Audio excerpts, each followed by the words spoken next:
நம்ம கார்த்திக் இன்னமும் மூளைக்கெட்ட முட்டாள்தனமா தான் வந்து பார்த்தீங்கன்னா எல்லாத்தையுமே பண்ணிக்கிட்டு இருக்கான். உண்மையிலேயே இது எதுவுமே வந்து பார்த்தீங்கன்னா நம்ம கௌதமும், இலக்கியாவாலயும் ஏத்துக்கவே முடியல. அதாவது இதுக்கு முன்னாடியாச்சும் பரவால்ல. நம்ம கௌதமும், இலக்கியாவும் தான் வந்து பார்த்தீங்கன்னா இத பண்ணாங்க அப்படின்ற மாரி வந்து சொல்லி கார்த்திக் வந்து பார்த்தீங்கன்னா பயங்கரமான கோவத்தோட இருந்துகிட்டு இருந்தாரு. அப்படி இருக்கும்போது வந்து பார்த்தீங்கன்னா இப்போ நல்லா தெளிவா இத யார் பண்ணா அப்படின்ற ஒரு விஷயத்த அவங்க வந்து பார்த்தீங்கன்னா நிரூபிச்சுட்டாங்க. எஸ்எஸ்கேவும், தாக்ஷாயினியும் தான் கடத்தியிருக்காங்க அப்படின்ற விஷயத்த. இது அவருக்கும் வந்து பார்த்தீங்கன்னா இப்போ கன்ஃபார்ம் ஆயிடுச்சு. எஸ்எஸ்கேவும் தாக்ஷாயினியும் தான் வந்து பார்த்தீங்கன்னா நம்மளை கடத்திருக்காங்க அப்படின்ற ஒரு விஷயத்த அவரும் கன்ஃபார்ம் பண்ண ஆரம்பிச்சிட்டாரு. பட் இருந்தாலுமே கூட இந்த இடத்துல இந்த கார்த்திக் இருந்துட்டு இந்த ஒரு விஷயத்த புரிஞ்சுக்க போகிறதே இல்லை. அதாவது என்னடா அது இவ்வளோ சொன்னாங்களே, இவ்வளோ பண்ணாங்களே, அது மட்டும் இல்லாமல் எஸ்எஸ்கேவும் தாக்ஷாயினியும் வந்து பார்த்தீங்கன்னா கடத்தலை, கௌதமும் இலக்கியாவும் தான் நம்ம கடத்தினாங்க அப்படின்னு சொல்லிட்டு வந்து நினைக்கும்போது அவங்கள தப்பாக நினச்சோம், அவங்க மேலே கோவப்பட்டோம். இப்போது அவங்க இல்லைன்னு ஆயிடுச்சு. அப்படி இருக்கும்போது வந்து பார்த்தீங்கன்னா எதுக்காக கோவப்படுறோம் அப்படின்னு சொல்லிட்டு நம்ம கார்த்திக் கொஞ்சம் யோசிச்சு பார்த்தாரு அப்படின்னா ரொம்பவே சூப்பராக இருக்கும். அந்த மாதிரி ஒரு சில நிகழ்வுக்கு தான் இப்போ நடக்க போகுது. அதாவது நம்ம கௌதமும், இலக்கியாவும் பக்காவாக பிளான் பண்ணி எஸ்எஸ்கேவை எப்படி வச்சு செய்ய முடியுமோ அந்த அளவுக்கு வந்து பார்த்தீங்கன்னா வச்சு செஞ்சு இப்போ கடைசியில் நம்ம கௌதம் கிட்ட மன்னிப்புலாம் கேட்க வச்சு ஜெயிலுக்கு வந்து பார்த்தீங்கன்னா அனுப்பிச்சு வச்சுட்டாங்க. இந்த எஸ்எஸ்கேவுக்கு என்ன பண்ணுறது ஏது பண்ணுறது அப்படின்னு ஒன்றுமே புரியல. அப்படியே திருத்துன்னு வந்து பார்த்தீங்கன்னா முழிச்சுக்கிட்டு அப்படியே வந்து பார்த்தீங்கன்னா இருந்துகிட்டு இருக்காங்க. கடைசியாக என்ன ஆச்சு அப்படின்னு பார்த்தீங்கன்னா நம்ம கௌதமும், இலக்கியாவும் வந்துட்டு ரேவதி கிட்டலாம் வந்து சொல்லி ரொம்ப சந்தோஷப்பட்டுருக்காங்க. ஏன்னா ரேவதிக்கும் அதுதான் தேவையாக இருந்துச்சு. ரேவதிக்கு என்ன பண்ணுறது ஏது பண்ணுறது அப்படின்னு சொல்லிட்டு தெரியாமல் இருந்துட்டு இருந்தாங்க. அதுவும் அந்த அயோக்கியனை சும்மா விடக்கூடாது, அவனை உண்டு இல்லைன்னு பண்ணணும் அப்படின்ற மாதிரி சொல்லிட்டு இருந்தாங்க. கடைசியில் ஜெயிலுக்கு அனுப்பின விஷயம், அது மட்டும் இல்லாமல் இந்த பர்த்டே ஃபங்க்ஷனே நடக்கலை அப்படின்ற விஷயம், இது எல்லாமே சொன்னோடனே அவங்களுக்கு ரொம்பவே ஹாப்பி ஆகிடுச்சு.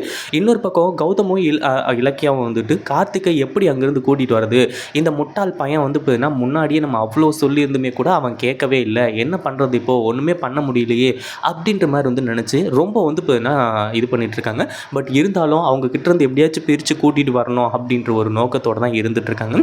இப்போ என்னாச்சு அப்படின்னு பார்த்தீங்கன்னா இந்த கார்த்திக் இருந்துட்டு அஞ்சலி கிட்ட பயங்கரமாக சண்டை போட்டிருக்கான். அதாவது இவங்க 2 பேரும் தான், அதாவது எஸ்எஸ்கேவும் தாக்ஷாயினியும் தான் வந்து பார்த்தீங்கன்னா நம்மளை கடத்திருக்காங்க. ஆனால் இது தெரியாமல் கௌதமும், இலக்கியாவும் தான் நம்மளை கடத்தினாங்க அப்படின்னு சொல்லிட்டு வந்து நினச்சிக்கிட்டு நம்ம எவ்வளோ முட்டாள்தனமாக இருந்திருக்கோம்.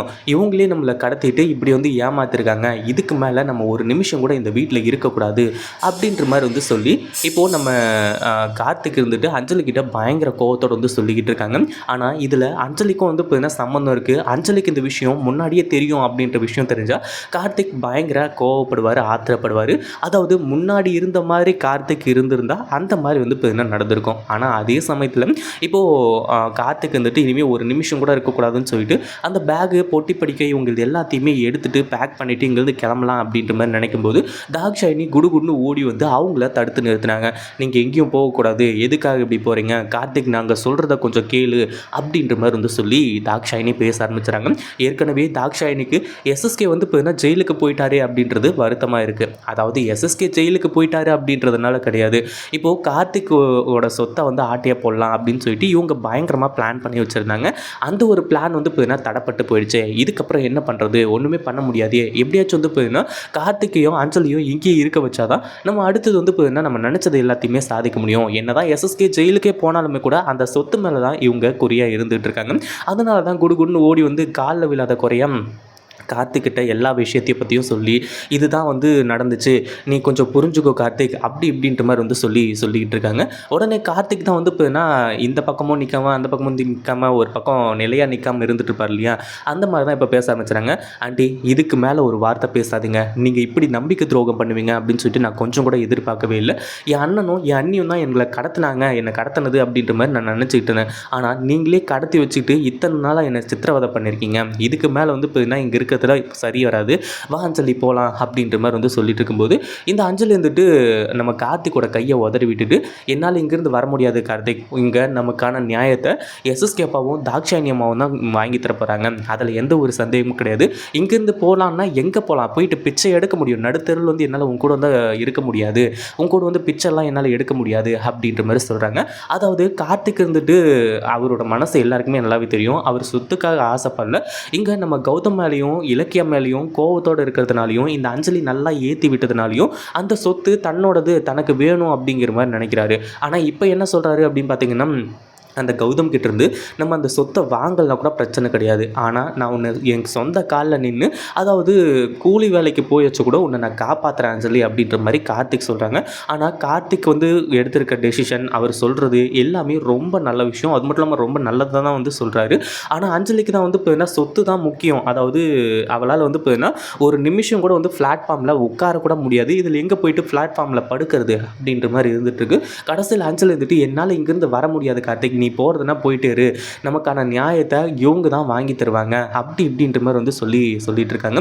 அஞ்சலியோட உண்மையான சுயர்பம் இன்னமும் வந்து பார்த்தீங்கன்னா கார்த்திக்கு தெரியல. கார்த்திக்கை வந்து பார்த்தீங்கன்னா ஏமாத்துறது தான் இந்த அஞ்சலியோட நோக்கமாக இருந்துட்டு இருக்கு. அதாவது என் புருஷனுக்காக வந்து பார்த்தீங்கன்னா நான் போராட போகிறேன், அவனுக்கான நியாயத்தை நான் வாங்கி தர போகிறேன் அப்படின்ற மாதிரி அவன் நினைக்கல. நியாயம் வாங்கி தரது எல்லாமே ஓகே தான்.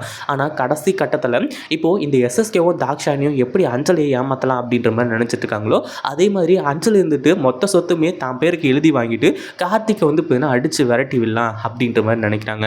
அங்கே சுற்றி இங்கே சுற்றி கடைசியில் வந்து பார்த்தீங்கன்னா ஒன்றுமே இல்லாமல் வந்து நின்றுட்டுருக்கா இந்த அஞ்சலி. அதே மாதிரி தான் இனிமேலும் நடக்க போகுது.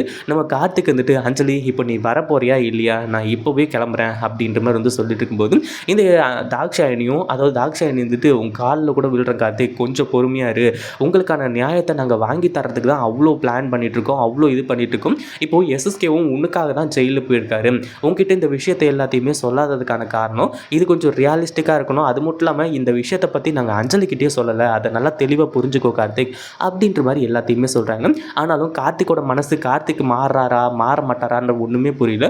ஒரு பக்கம் தாக்ஷாயணி இருந்துட்டு அஞ்சலியை தனியாக கூப்பிட்டு, அஞ்சலி இங்கே பாரு, நீ என்ன பண்ணுவியோ ஏது பண்ணுவியோ, கார்த்திக் இப்போ மனசு மாதிரி எங்கேயாச்சும் வெளியே போயிட்டான்னு வையன், அதுக்கப்புறம் ஒன்றுமே பண்ண முடியாது, கண்டிப்பாக அந்த கௌதம் இலக்கியா இவங்க பக்கம் போய் சாஞ்சிருவான், அதில் எந்த ஒரு சந்தேகமும் கிடையாது, நான் சொல்கிறத நீ செய், அப்போ தான் வந்து இப்போ கார்த்திகை எங்கே இருக்க வைக்க முடியும் அப்படி இப்படிங்கிற மாதிரி வந்து சொல்லி கார்த்திகை வந்து சமாதானப்படுத்த சொல்கிறாங்க.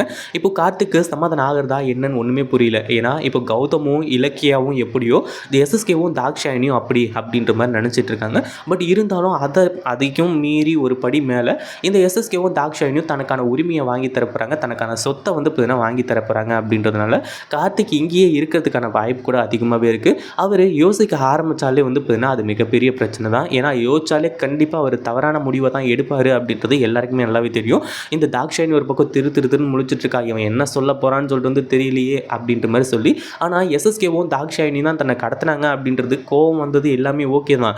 ஆனால் இவங்க தான் கடத்தினாங்கன்ற உண்மை தெரிஞ்சதுக்கப்புறமா கௌதம் கிட்டேயும் இலக்கியா கிட்டேயும் மன்னிப்பு கேட்டு இந்த மாதிரி தான் நடந்துடுச்சு, என்னை மன்னிச்சிருங்க அப்படி இப்படின்றமோ வந்து சொல்லி நம்ம கார்த்திக் சரண்டர் ஆகிருக்கலாம். பட் அந்த மாதிரி வந்து இப்போ என்ன நடக்காது, உண்மையிலேயே மிகப்பெரிய அதிர்ச்சி. அது மட்டும் இல்லாமல் கௌதமும் இலக்கியாவும் சீக்கிரமாக இந்த எஸ்எஸ்கேவை தாக்ஷாயணி அஞ்சலி இவங்க எல்லாரையுமே பற்றி விட்டுட்டு கடைசியில் நம்ம கார்த்திகை வீட்டுக்கு கூட்டிகிட்டு வர தான் போகிறாங்க. இந்த வீடியோ பிடிச்சிருந்தா லைக் பண்ணுங்கள், ஷேர் பண்ணுங்கள். இப்போ தான் நம்ம சேனலுக்கு ஃபர்ஸ்ட் டைம் வரீங்க அப்படின்னா கீழே இருக்க சப்ஸ்கிரைப் பட்டனை ப்ரெஸ் பண்ணிக்கோங்க.